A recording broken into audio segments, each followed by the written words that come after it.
Kaya nung ibinigay sa atin ng Panginoon, amen po ba, yung kanyang buhay para sa atin, tinanggap ito ng Ama. Bakit? He's a perfect sacrifice. Bakit? Bakit naging perfect sacrifice si Christ?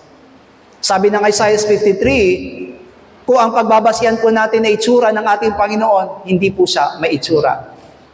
Wala po siyang natatangi o katangi-tanging itsura.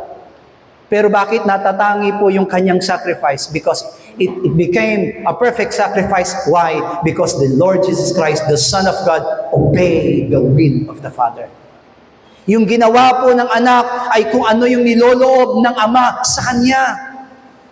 Kaya kapag babasahin natin ng Deuteronomy chapter 4, Deuteronomy chapter 8, even Deuteronomy 13 and 14, He warned all the Israelite people for the spirit of disobedience.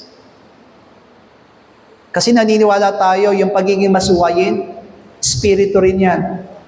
Amen? If we became disobedient to the Lord, we have the spirit of disobedience. We possess the spirit of disobedience. Kaya kailangan rebukein natin. Ikaw na demonyo ng disobedience, lumayas ka sa aking buhay. In Jesus' name.